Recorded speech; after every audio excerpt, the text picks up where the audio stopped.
Did everybody else hear that? Jesus Christ. All right, and then after that, if I can get to it, I'll do my closer from Saudi Arabia.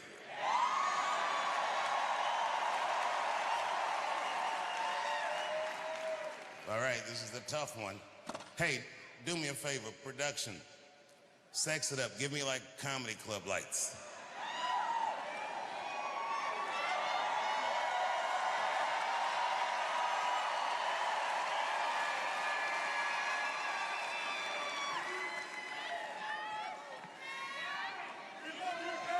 I love you too.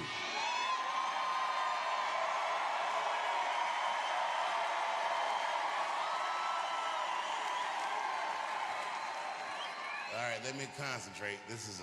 When you see it, you'll understand this is harder than it's harder to do this than you think.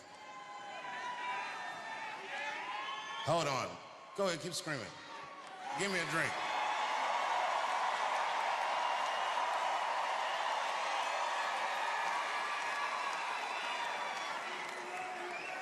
I love you too, homie. Listen, I say this hoping that this brings somebody in this audience peace. I really do mean what I'm about to say. I know how it is right now. I understand how a lot of people feel. Turn your walkie down, champ.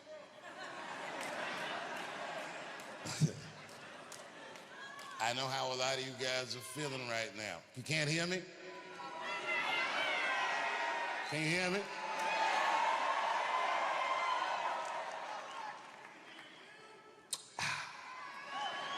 Got that Bill Cosby.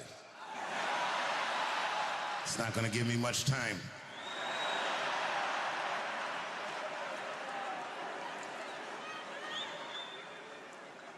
I know how people are feeling right now, and I hope that this brings you peace. I feel that way too.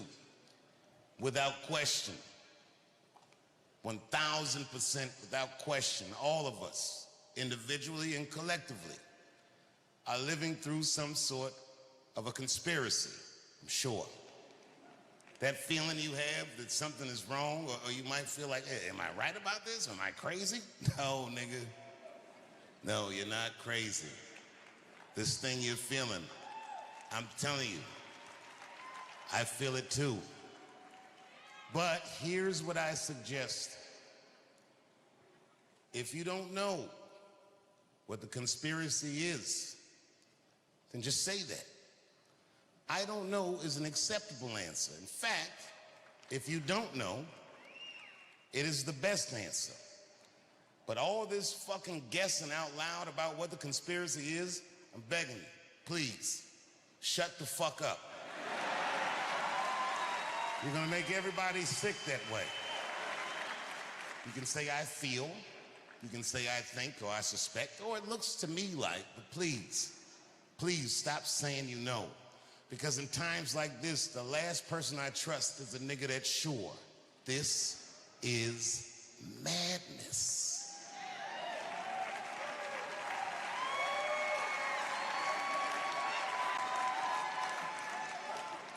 But here's what I think. Somehow this country went wrong. In 1910, I've narrowed it down to a specific dude. It has something to do, and think about what I say later, not now. It has something to do with Jack Johnson.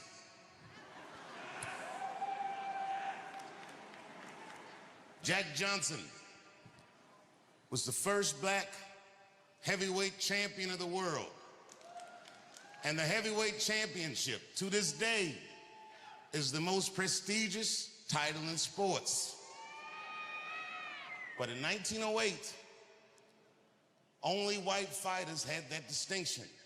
Not because black fighters weren't good enough, but because no white fighter would give any black person the opportunity to lay their hands on them. And a guy named Tommy Burns became heavyweight champion. And Tommy Burns was an anomaly. He was Canadian. And he said, I am the heavyweight champion of the world. He's Canadian. You know how, faggy they are. He was like,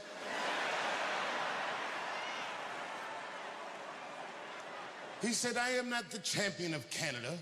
I am not the champion of white men. I am the heavyweight champion of the world, and I will defend my championship against all comers. And boy, Jack Johnson got the opportunity to fight for the heavyweight championship of the world, not from an American like he was, but from a Canadian. Now, you think that Americans would root for Jack Johnson because he was an American. No, this nigga was blacker than Wesley Snipes. Tommy Burns was at that time the shortest person to ever be heavyweight champion of the world. And Jack Johnson stepped in the ring and towered above him, and he beat the fuck out of Tommy Burns in Sydney, Australia. And all the white fighters from America were like, you see what we mean? Fighting those goddamn dirty fighting monkeys. Before Tommy Burns, the heavyweight champion, had retired, it was a man named Jim Jeffries. And everyone said Jack Johnson's not the real champion. They said Jim Jeffries is a real champion, and it's a good thing he's not fighting him. He'll beat your black ass, Jack Johnson. So Jack Johnson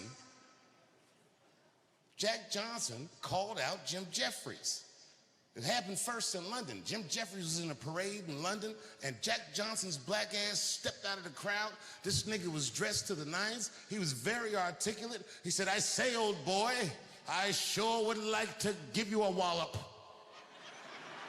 And Jim Jeffries just looking at him like, the fuck? And then Jim Jeffries was in a parade in Sydney, Australia, and Jack Johnson stepped out of the crowd again. I say, old boy, I sure do want to give you the old one, too. Jim Jeffries was looking like, how does this nigga have a passport?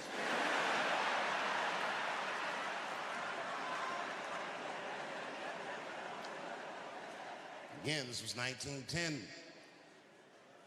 The hallmark of Jack Johnson's character was audacity. There's a story about him that's a legend that says that one night he was caught speeding down a country road south of the Mason-Dixon line. And the police pulled Jack Johnson's black ass over. This was 1910. He must have been flying 13, 14 miles an hour.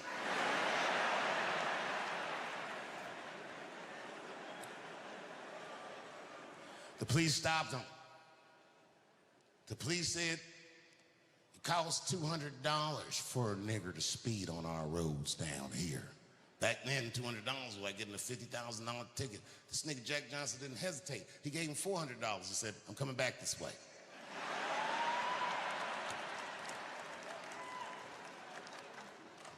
After months of persistence, Jim Jeffries relented, and Jack Johnson defended his title against Jim Jeffries on the 4th of July. This is where the phrase, the Great White Hope, came from. They were dying to find any white man that could put this nigga in his place. I'll tell you what, on the 4th of July, Jim Jeffries was not the guy.